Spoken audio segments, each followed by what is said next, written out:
Hello everyone, welcome to the tips and tricks series. In this video আমরা MongoDB নিয়ে একটা জিনিস দেখাবো। সো আই থিঙ্ক আপনারা অনেকেই খেয়াল করছেন বা করেন নাই, MongoDB যে কম্পাস, এই কম্পাসের যেই কালেকশনে ক্লিক করলে আমাদের কুয়েরি করার যেই উইন্ডোটা আসে, সেখানে জেনারেট কুয়েরি নামে একটা অপশন কিন্তু আছে, আপনারা দেখতে পাচ্ছেন এখানে। যদি ক্লিক করি, এখানে আসলে আমরা আমাদের যে নিড সেটা এখানে আমরা বলতে পারি, এবং MongoDB কি করবে, কম্পাস সে আমাদের জন্য সেই কোয়েরিটা লিখে দিবে। সো ফর এক্সাম্পল, যদি আমরা এখানে একটু গো থ্রু করি, আমাদের এখানে দেখেন অরিজিনাল নেম MP4 আছে, MP4 কয়েকটাতে আমি দেখছি ওয়েবএম ছিল।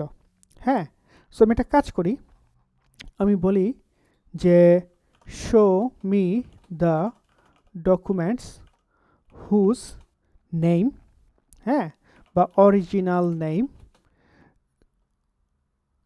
doesn't contain suppose webm and show only কি চাই আমরা, file name, original name, file name যে file name, title and description. ঠিক আছে, একদম পিওর বাংলা কথা বা ইংলিশ আর কি।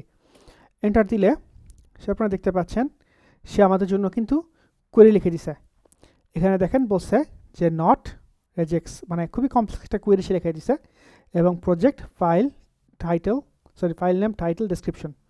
সো আমি যদি ফাইন্ডে ক্লিক করি, 10টা ছিল, দেখেন আমি এখানে দেখাচ্ছি 10টা ছিল টোটাল। ক্লিক করি, চলে আসে 9টা, একটা কিন্তু নাই হয়ে গেছে। হ্যাঁ, না আমি যদি এখানে বলি যে কন্টেন্স নেম কন্টেন্স দেই, তাহলে কি হবে, এন্টার দিই, একটা এন্টার দিলে এবার চেঞ্জ করে দিচ্ছে, দেখছেন, চেঞ্জ করে রিজেক্ট করে দিছে। আমি ফাইন্ডে দিই, একটা আসছে, হুইচ ইজ এক্সপেক্টেড। সো এখানে আসলে কি নাই, কমপ্লেন করার কিছু নাই।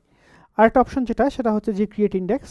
সো এখানে যদি আমরা কোয়েরি করি, কোয়েরি করলে যে অরিজিনাল নেমটার উপরে কোয়েরি করতেছি আমরা, ও চেক করে দেখতেছে যে এখানে কোনো ইন্ডেক্স নাই। সো সেখানে আমাকে বলে দিচ্ছে যে তুমি এখানে ইচ্ছা করলে একটা ইন্ডেক্স দিতে পারো ফর ফাস্টার সার্চিং।